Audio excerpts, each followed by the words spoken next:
इस लेक्चर हम डिस्कस करेंगे e governance in good regulatory practice. तो ई गवर्नेंस हमारा क्या होता है यहाँ पे जीआरपी के अंदर। GRP means good regulatory practice, तो इसी को हमें यहाँ पे समझना है। अब देखिए जैसे कि सिलेबस की हम बात करें तो सब्जेक्ट है हमारा फार्मेसी लाइंड इथिक्स। इसकी यूनिट 13 यहाँ पे हम डिस्कस कर रहे हैं। तो इसमें 2 लेक्चर पहले हम कंप्लीट कर चुके हैं। तो ये जो हमारा लेक्चर है इसी के साथ में हमारी यूनिट ये कंप्लीट होगी। तो इसमें एक हमारी हेडिंग दी हुई है ई गवर्नेंस। अब देखिए ई गवर्नेंस जो है हमारा ये अच्छे से समझने वाला टॉपिक है। तो यहाँ पे क्या है कि पहले हमने इसलिए आपको नहीं बताया क्योंकि वहाँ पे हम शॉर्ट में बताते, आप अच्छे से नहीं समझ पाते। लेकिन ये इंपॉर्टेंट टॉपिक है, आपसे एग्जाम में बिल्कुल सेपरेटली इसको पूछा जा सकता है। तो इसको अच्छे से हम डिस्कस करेंगे। अब एक चीज यहाँ पे आपको समझने वाली है, जैसे कि अभी तक जो इस यूनिट में हम देख रहे थे, जैसे कि GRP good regulatory practice in pharma manufacturing, good regulatory practice in जो हमारी क्या होता है ड्रग की सेल वगैरह होती है उसमें किस तरह से होती है, ये हम देख रहे थे जीआरपी इन ड्रग एक्सपोर्ट और इम्पोर्ट। लेकिन यहाँ पे हमारा कुछ उल्टा देखने को मिल रहा है, यहाँ पे जीआरपी नहीं बल्कि e governance in good regulatory practice. अभी सब हमारे यहाँ पे मैटर क्या है, सबसे पहले ई गवर्नेंस हमारा क्या होता है इसको यहाँ पे हम समझे। तो इसको सीधा हम कह सकते हैं इलेक्ट्रॉनिक मीडियम का यूज करके हमारी जो गवर्नमेंट होती है वो यहाँ पे शासन करती है। तो हमारा ई का मतलब निकल रहा है यहाँ पे इलेक्ट्रॉनिक, और गवर्नेंस का यहाँ पे मतलब निकल रहा है शासन। अब देखिए जैसे कि आज का जो हमारा मॉडर्न टाइम है तो इसमें हमारा क्या होता है इलेक्ट्रॉनिक का यूज किया जाता है। जैसे कि आपकी फार्मेसी है, अगर वहाँ पे आप रिकॉर्ड रख रहे हैं कंप्यूटर लैपटॉप के अंदर, तो आपका जो लैपटॉप वगैरह है कंप्यूटर क्या है हमारा एक इलेक्ट्रॉनिक है। तो सीधा हमारी जो ई गवर्नेंस है इसको गवर्नमेंट क्यों चलाती है, हमारे क्या होता है, सीधा बिल्कुल बेसिकली टॉपिक से हटकर थोड़ा सा हम समझ लेते हैं जब भी समझ में आएगा। जैसे कि क्या होता है आजकल जो मॉडर्न टाइम है तो सब चीज़ें हमारी ऑनलाइन हो गई हैं। आधे से ज़्यादा काम हमारे ऑनलाइन होते हैं, आजकल तो रजिस्ट्रेशन भी आपका ऑनलाइन ही हो गया है। तो क्या होता है ऑनलाइन किसी भी बंदे की पूरी इन्फॉर्मेशन आप चेक कर सकते हैं। अब जैसे गवर्नमेंट क्या होता है टाइम टू टाइम कुछ हमारी, जैसे मोदी जी क्या होता है आजकल कुछ हमारी सेवाएं निकालते रहते हैं, जैसे किसान सेवा हो गई, 60 साल हो गई, इस तरह से।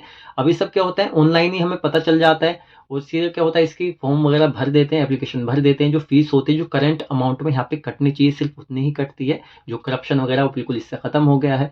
जितने फीस कटते हैं उसी हिसाब से आपके अकाउंट में पैसे आ जाते हैं। अच्छा पहले क्या होता था, इस तरह कोई सर्विस आती है पहले डॉक्यूमेंट्स आपके पास आएंगे, आप फिल करेंगे उसके बाद भेजेंगे।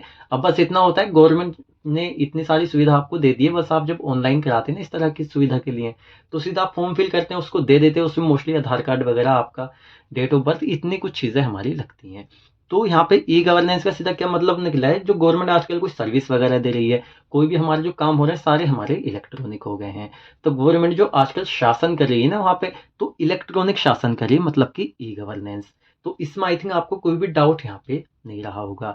तो कहने का मतलब है ई गवर्नेंस हमारा क्या होता है यहाँ पे गुड रेगुलेटरी प्रैक्टिस के अंदर। जैसे कि हम यहाँ पे ई गवर्नेंस का यूज करें जीआरपी के अंदर, और जीआरपी को एक तरह से हम टूल्स और मेथड की तरह यूज करें हमारे फार्मेसी फील्ड में। तो ये आई थिंक आपका क्लियर होगा। क्वेश्चन यहाँ पे फर्स्ट हम इसकी देख लेते हैं। The use of ICT, ICT हमारा क्या होता है, इसकी फुल फॉर्म ना आगे लिखी हुई है, इंफॉर्मेशन एंड कम्युनिकेशन टेक्नोलॉजी। जैसे कि आजकल ऑनलाइन सब चीज़ें हैं, तो क्या है ऑनलाइन हमें अगर कोई चीज़ देखने को मिल रही है तो सारी इन्फॉर्मेशन भी हमें वहाँ पे मिल जाती है। और इस समय क्या है कि हमारी ऐसी टेक्नोलॉजी जिसमें कम्युनिकेशन ईजिली हमारा हो जाता है एक से दूसरी जगह। अब वो किसी भी तरह का हमारा हो यहाँ पे हो जाता है। तो सीधा जो द यूज ऑफ आईसीटी, हमारी जो आईसीटी का यूज होता है इन द गवर्नेंस प्रोसेस, हमारी जो गवर्नमेंट की प्रोसेस होती हैं, इस कोल्ड ई गवर्नेंस, इसी को हम कहते हैं ई गवर्नेंस इलेक्ट्रॉनिक गवर्नेंस, मतलब गवर्नमेंट का शासन इलेक्ट्रॉनिक तरीके से ये हो जाता है। सेकंड है यहाँ पे integration of information and communication technology ICT in all the process with the aim of enhancing government ability to addresses the need of the general public. देखिए यहाँ पे क्या है, सीधा हम कह सकते हैं इंटीग्रेशन, कह सकते हैं मतलब एक समान रूप से इस तरह से आप समझ लीजिए हमारी जो इन्फॉर्मेशन है वो सभी जगह फैल सके। और हम कह सकते हैं हमारी जो यहाँ पे ये technology in all the process, सभी प्रोसेस में इसका क्या एम होता है कि जो हमारी गवर्नमेंट है, देखिए गवर्नमेंट की एबिलिटी क्या होती है, जैसे कि आजकल पॉलिटिक्स वगैरह चल रही है तो सब कुछ ना कुछ वादे करते हैं, कभी हम ये करेंगे, हम जीत गए तो अभी हम ये करेंगे। ये जो इतने सारे वादे यहाँ पे किए जाते हैं, तो गवर्नमेंट बाद में इनको पूरा करती है। सब चीज़ हमारी ऑनलाइन वगैरह होते कुछ नहीं होते। तो यहाँ पे जो सीधा हम कह सकते हैं जो हमारे यहाँ पे ई गवर्नेंस चल रही है, एक तरह से क्या करते हैं यहाँ पे जो गवर्नमेंट की एबिलिटी है उसको इन्हांस करती है, मतलब कि उसको बढ़ाती है। क्या करने के लिए, to addresses the need of the general public, जो हमारे देश की जनरल पब्लिक है भी उसकी नीड क्या है उस चीज़ को पता लगा सके और उसको उसी तरीके से यहाँ पे पूरा किया जा सके। ऑफलाइन आजकल कुछ भी चीज़ें पॉसिबल नहीं होती, कुछ काम है हमारे, लेकिन हमारा ऑनलाइन चीज़ें काफ़ी एडवांस हो गई हैं, तो उस तरीके से सब चीज़ें हमारी हो सके, हमारी जो गवर्नमेंट की एबिलिटी है उसको इन्हांस ज़्यादा कर सके, और जो आम जनता है, देश की पब्लिक है, उसकी जो नीड्स हैं उसका भी पता लगा सके। तो ये हो गया। अब चलिए इसमें नेक्स्ट हेडिंग यहाँ पे हम देख लेते हैं, पर्पस। अब ये जो हमारा जीआरपी के अंदर ई गवर्नेंस है, तो इसके भी मेन पर्पस हमारे यहाँ पे क्या है? जैसे कि the basic purpose of e governance is to simplify processes for all. जैसे कि गवर्नमेंट हो गई, सिटीजन्स हो गए, बिजनेस हो गया, at national, state and local level.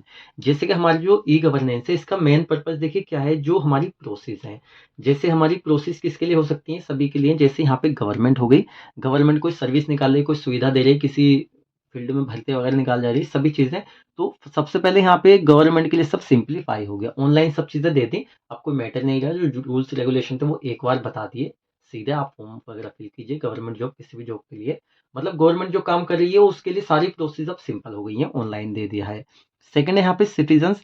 अभी सिटीजन्स के क्या होते हैं, बहुत सारे काम होते हैं, जैसे कि चलिए फॉर्म वाला हमने एग्जांपल ले लिया, लेकिन सिटीजन को और बहुत सारे काम होते हैं, जैसे बातचीत करना भी आजकल तो सब वही हो गया हमारे फ़ोन वगैरह पे।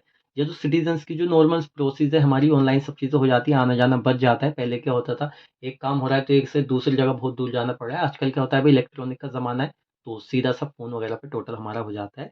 नेक्स्ट है यहाँ पे बिज़नेसेस।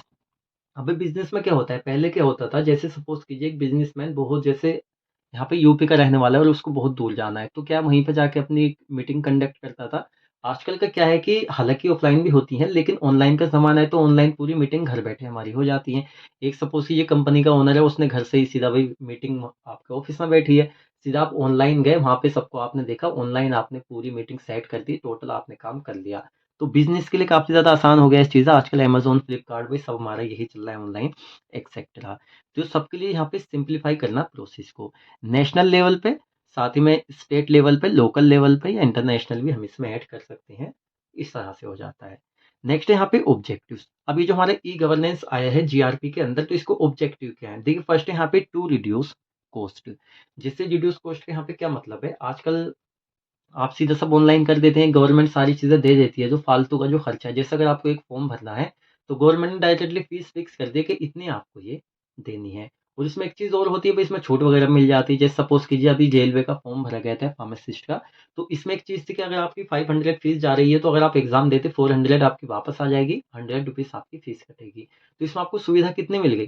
काफ़ी सारी सुविधा आपको मिल गई। बीच का जो करप्शन था ना, जो लोग खाने वाले होते हैं, धांधलेबाज़ियाँ होती हैं, तो वो यहाँ पे रिड्यूस होती है। इससे रिड्यूस हो जाती है, यहाँ पे आपकी कॉस्ट कम हो जाती है। इंक्रीज़ द रिवेन्यू, रिवेन्यू आपका यहाँ पे बढ़ जाता है ऑनलाइन में। To provide efficient delivery of public services. और जो पब्लिक को एक एफिशिएंट, हमारी इफेक्टिव सर्विसेज़ होती है, उनकी डिलीवरी ईज़िली गवर्नमेंट के थ्रू यहाँ पे कर दी जाती है। ये हो गया। सेकंड है यहाँ पे पिलर्स ऑफ ई गवर्नेंस। अब ये जो हमारे यहाँ पे ई गवर्नेंस चल रहा है, यहाँ पे हमारी जो गवर्नमेंट है, ये इलेक्ट्रॉनिक के मीडियम्स का यूज़ करके जो यहाँ पे शासन करे, सारी चीज़ें यहाँ पे कर रही है। तो भाई इसके पिलर्स यहाँ पे क्या हैं? Pillars of e governance. जैसे फर्स्ट है यहाँ पे प्यूपिल। देखिए प्यूपिल तो मेन होते हैं, क्योंकि इलेक्ट्रॉनिक चीज़ें जो है खुद से तो नहीं चल रही, यहाँ पे प्यूपिल चला रहा है, लोग चला रहे हैं भाई उनको। तो सबसे पहले यहाँ पे जो लोग हैं, जो इसको चला रहे हैं या वो इनका यूज़ कर रहे हैं, सबसे पहले पिलर्स वो होते हैं। सेकंड है यहाँ पे प्रोसेस। अब इलेक्ट्रॉनिक हमारा चल रहा है, क्योंकि प्रोसेस की जा रही है ना वहाँ पे, तो सेकंड पिलर हमारा ये होता है। थर्ड होता है टेक्नोलॉजी।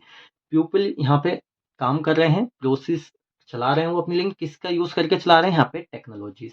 टेक्नोलॉजीज़ नहीं है तो भाई इलेक्ट्रॉनिक का कोई मतलब यहाँ पे नहीं निकलता है। और नेक्स्ट है यहाँ पे रिसोर्सेज़। किन रिसोर्सेज़ का यूज़ करके यहाँ पे ये सब चीज़ें चल रही हैं?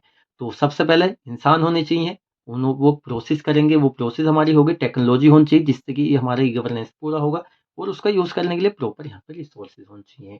तो ये हमारे पिलर्स होते हैं यहाँ पे ई-गवर्नेंस के।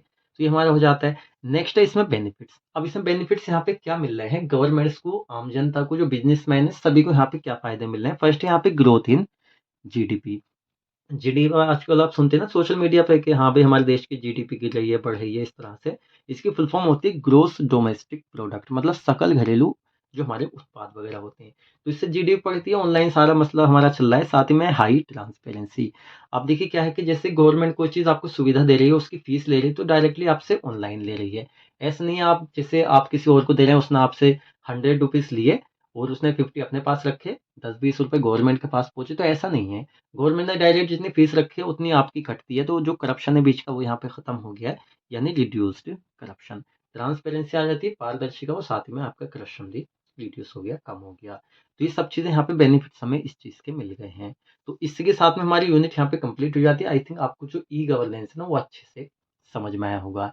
तो हमारी यहाँ पे यूनिट 13 है, इसको हमने कोशिश की अपनी तरफ से पूरी अच्छी तरीके से समझाने की।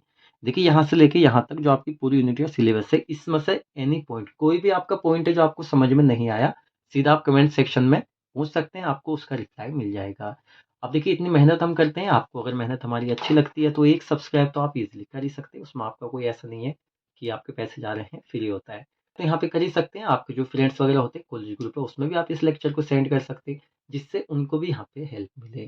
को इसके नोट चाहिए इस यूनिट के, इस पूरे ही सब्जेक्ट के, हम कहीं पूरे आपको सेकेंड ईयर के, तो सीधा आपको स्क्रीन पे वेबसाइट दिख रही है, वेबसाइट पर आप सीधा ज्वाइन हो सकते हैं। इंग्लिश में, साथ में हिंदी प्लस इंग्लिश दोनों लैंग्वेजेस में नोट्स ले सकते हैं। तो आपको लेक्चर अच्छा लगा है तो वीडियो को लाइक करें, चैनल पर आप नए हैं चैनल को सब्सक्राइब करें। हम मिलते जल्दी आपसे नेक्स्ट लेक्चर में।